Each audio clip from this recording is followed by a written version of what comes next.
अभी हम स्टार्ट कर रहे हैं सम नंबर 6 दूसरी मेथड से, मेथड नंबर 2। क्योंकि ये सम एक्चुअली दो मेथड से कर सकते हैं, वो एक सिमिलैरिटी कंसेप्ट से और एक दूसरी मेथड से। ये कंसेप्ट बहुत इजी है, बच्चों को ये ज़्यादातर इसमें यही मेथड 2 ही पसंद आती है क्योंकि बहुत इजी है कैलकुलेशन करने में।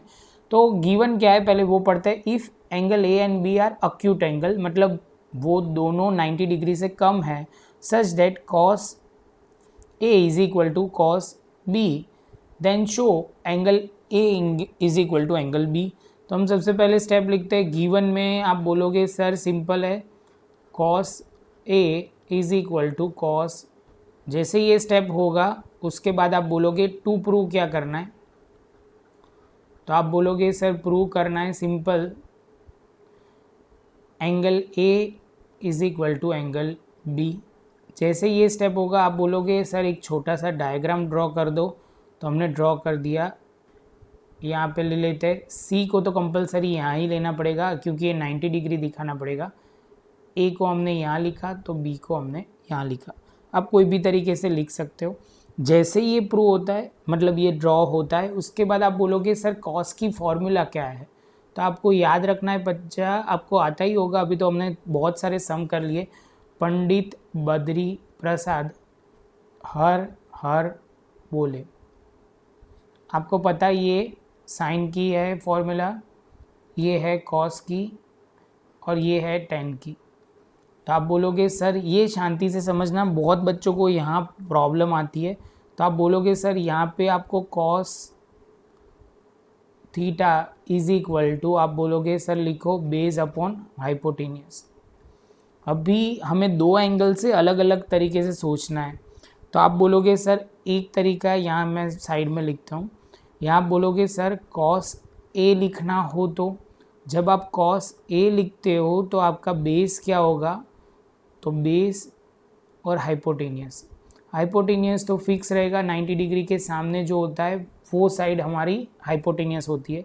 तो ए बी तो फिक्स हो गया। आप बोलोगे सर ये बी जो है बेस क्या होगा। तो मैंने बोला था आपको कि एक हाइपोटेनियस के साथ जुड़ा होता है और दूसरा जो होता है वो बेस होता है। तो बेस बोला जाएगा ए सी।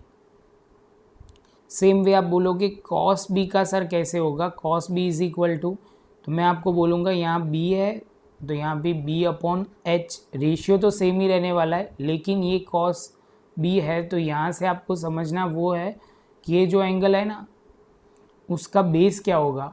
तो आप बोलोगे सर बेस बहुत सिंपल है। इससे पहले हाइपोटेनियस सर आप लिख दीजिए जो 90 डिग्री के सामने है, तो ये तो ए बी हो जाएगा। आप बोलोगे सर अब शांति से देखो, हाइपोटेनियस से एक जुड़ा होता है वो एक हाइपोटेनियस और एक होता है बेस। बेस क्या हो जाएगा, बी सी। जैसे ये स्टेप क्लियर होता है तो हम सॉल्यूशन स्टार्ट करते हैं। सॉल्यूशन में अभी हम लिख सकते हैं जो दिया हुआ है वही प्रॉपर तरीके से हम लिखते हैं। Cos A is equal to A C upon A B.